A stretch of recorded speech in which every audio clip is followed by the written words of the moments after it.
It's 11 o'clock in the morning here on Tuesday,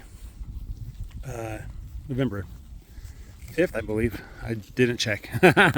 Let's assume it's November 5th. If it's not, then trust the title of the video, or the description rather.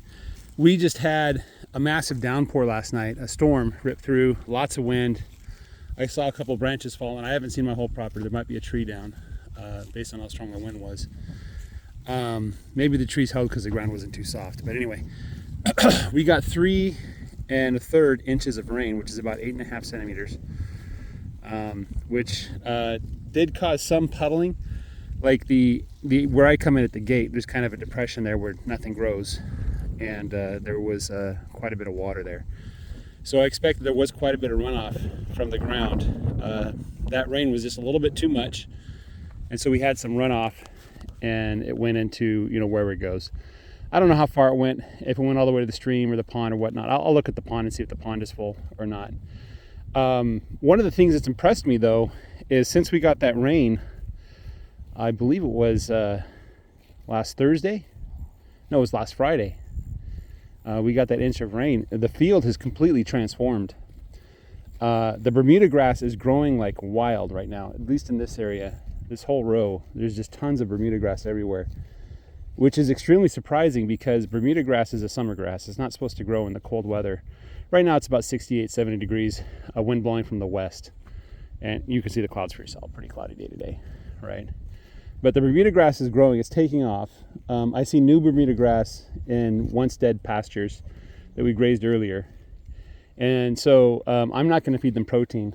I don't really see a need to. They're probably going to get plenty of protein from this new growth. So I'm going to hold off on the protein for a while.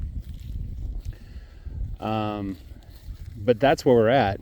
All this new green growth combined with the old stuff that dried out or died during the drought that we had. I guess the drought ends now, right? 3.5 inches, that's what we're supposed to get each month. So we got 1 inch for October on October 31st.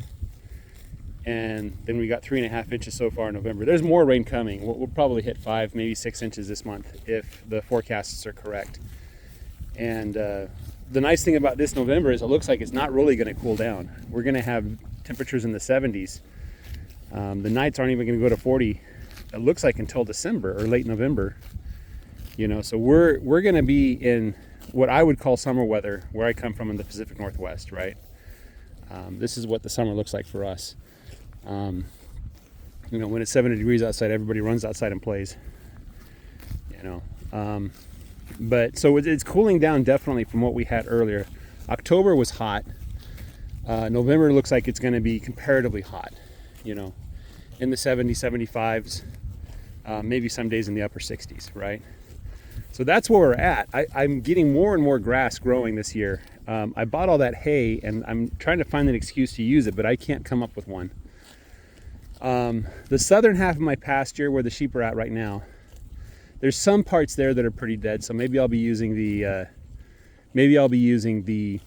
hay in those parts, but otherwise it looks like maybe I'll just skip those parts and just come back to them later. Try to graze what I can, So things are exciting here. Things are really, really good. This drought was hard, but it kind of didn't affect me that much. Just at the tail end there, right before the rain came, it started to really dry out. Anyway, guys, have a great day. Take care and bye-bye.